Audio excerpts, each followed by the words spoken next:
Hello दोस्तों, मैं अतुल दुबे स्वागत करता हूं आपका चाक बोल्ड चैंपियंस में। आज का हमारा टॉपिक है बोर मॉडल के अनुसार एनवी कक्षा में घूमते इलेक्ट्रॉन की रेडियस आज अपन कैलकुलेट करेंगे। मान लीजिए ये एक ऑर्बिट है, ठीक है, और इसके बीच में ये है क्या, नाभिक। ठीक, ये नाभिक हमारा ZE है, ठीक है, और इस पर घूमने वाला इलेक्ट्रॉन क्या है, घूमने वाला इलेक्ट्रॉन ऋणावेशित है। ठीक है, नाभिक से लेकर इसकी दूरी अपन मान के चलते हैं क्या है, r है, और ये जिस वेलोसिटी से घूम रहा है वो वेलोसिटी क्या है, v है। मतलब कोई इलेक्ट्रॉन ठीक ZE नाभिक के चारों ओर v वेलोसिटी से घूम रहा है जिसकी रेडियस r है। ठीक है, r की ही वैल्यू को हमको क्या करना है, कैलकुलेट करना है। एक चीज हम जानते हैं, कोणीय संवेग p फाई हम पढ़ चुके हैं। कोणीय संवेग mvr इज इक्वल टू होता है NH/2π। mvr is equal to NH/2π।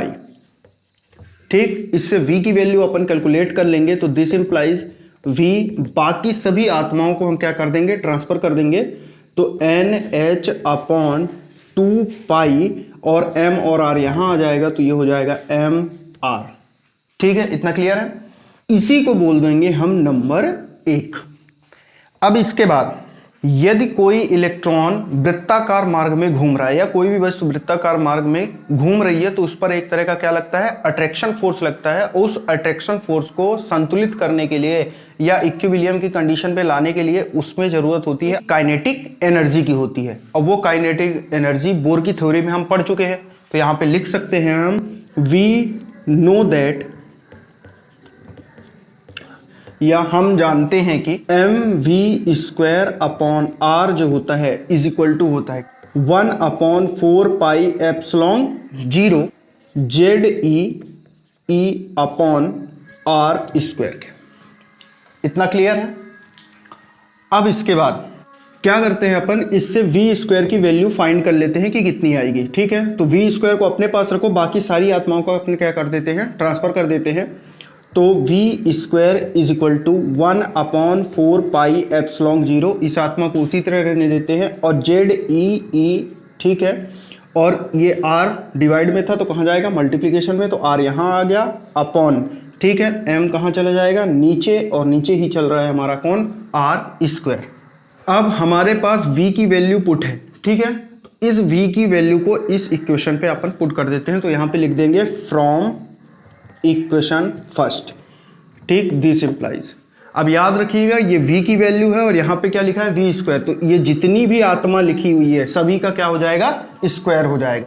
Value put कर देते हैं अपन, तो क्या बनेगा, NH अपॉन क्या है 2πmr, इसका क्या हो जाएगा, whole square is equal to, ठीक, यहाँ पे क्या चल रहा है हमारे पास 1/4πε0 ZeE इंटू r चल रहा है, अपॉन में चल रहा है mr²। अब जो आत्माएं शहीद हो रही हैं उनको शहीद कर देंगे अपन। उससे पहले क्या करेंगे कि ये जो स्क्वायर लगा है तो ये स्क्वायर सभी को दे देते हैं अपन। तो दिस इंप्लाइज n² अपॉन 2 का स्क्वायर बनेगा क्या, 4π², ठीक, m² और क्या हो जाएगा, r² इज इक्वल टू, इधर जो चल रहा है उसको लिख दो 1/4πε0 ZeE और r/mr²। इतना क्लियर हो गया। अब इसके बाद हम क्या करेंगे, दिस इंप्लाइज काट दीजिए, तो एक r से एक r यहाँ पे चला जाएगा, ठीक है, और एक r जो होगा यहाँ से चला जाएगा, तो एक r यहाँ पे हमारे पास क्या हो जाएगा, सेफली बच जाएगा।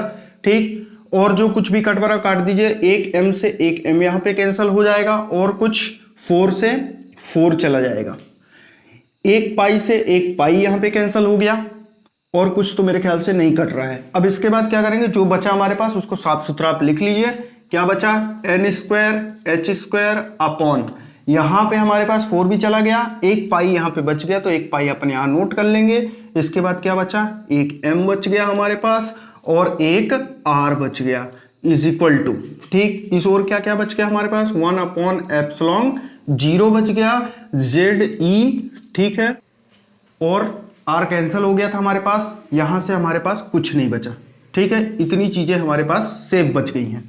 अब इसके बाद क्या करते हैं अपन कि ये जितनी भी चीजें हैं उसमें 1/r को अपन सेफ रख लेते हैं और बाकी सभी आत्माओं का क्या कर देते हैं, ट्रांसफर कर देते हैं। अब ट्रांसफर कैसे होगा देखते हैं। 1/ε0 पहले से था, ZEE पहले से था हमारे पास। अब सीधी सी बात है, पाई और m कहाँ पे है, डिनोमिनेटर में है, तो नोमिनेटर में चले जाएंगे, तो मतलब पाई और m यहाँ आ गए अपॉन, ठीक है, n स्क्वायर आ जाएगा कहाँ, डिनोमिनेटर में, और h स्क्वायर भी कहाँ आ जाएगा, डिनोमिनेटर में। इसके बाद अब इसको क्या करते हैं, पलट देते हैं, थोड़ा सा मेकअप कर देते हैं इसका। तो r इज इक्वल टू क्या बन जाएगा हमारे पास, सीधी सी बात है, अगर इधर चेंज किया तो इधर भी चेंज करना पड़ेगा, इधर साइड भी मेकअप कर देते हैं। तो ε0 n square h square upon क्या बन जाएगा, ZEE, ठीक है, और यहां पे बचेगा पाई m। ठीक, थोड़ा सा साफ सुथरा लिख देते हैं स्टैंडर्ड फॉर्म में, r is equal to ε0 n square h square upon, ठीक, यहां पे आ जाएगा पाई m, और इसको लिख सकते हैं ZE का होल स्क्वायर। यही होता है nवीं कक्षा में घूमने वाले इलेक्ट्रॉन की त्रिज्या। ठीक है, या nवीं कक्षा में घूमने वाले सर्कुलर मोशन करने वाले इलेक्ट्रॉन की रेडियस।